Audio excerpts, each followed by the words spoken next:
Our leaders have made an economy that requires 2-3 incomes just to get by, and that's not even having a savings account, right?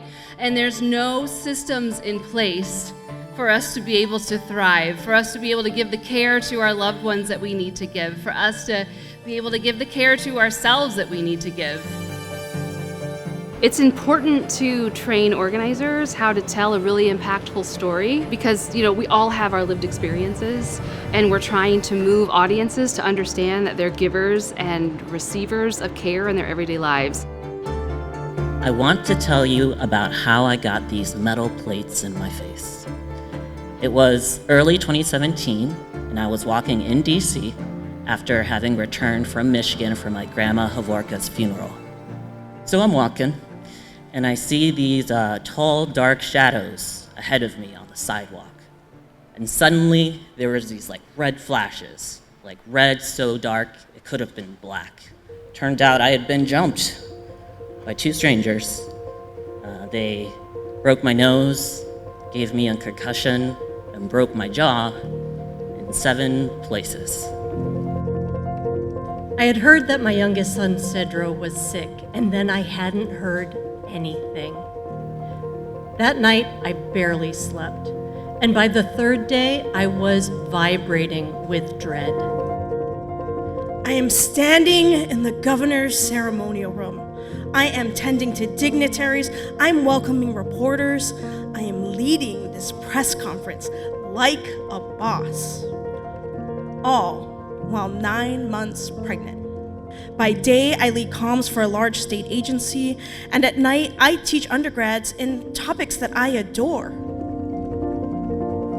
What comes to mind first is the millions of domestic workers, oftentimes Black women, immigrant women, that have been fighting for a livable wage, fighting for just the dignity and respect of what it takes to be a paid caregiver.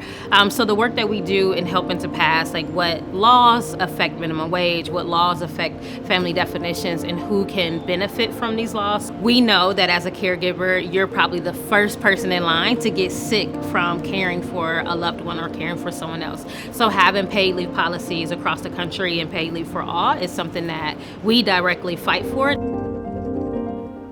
Last July, I got the opportunity for my dream job. See, I work at the airport, so I get to play with planes all day. And my dream job, from the very first day I walked into the airport, was driving one of the move team tugs.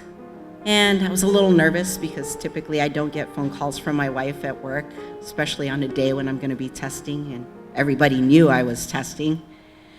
So I nervously called my wife and asked her what was going on. And she mentioned that her grandfather had been taken to the hospital. I had put work before my wife. I told her, "Hey, let me get back to you. I've got to get back to work." And as I hung up, I felt something in me just drop. When relocating to Atlanta, I was so excited for this new chapter. I was newly single, in a new city, had a new job, got a new place. So I joined the single ladies group of color. That was Jessica, Maria, Lisa, and myself. I remember one evening I get a phone call. It was a doctor from Emory.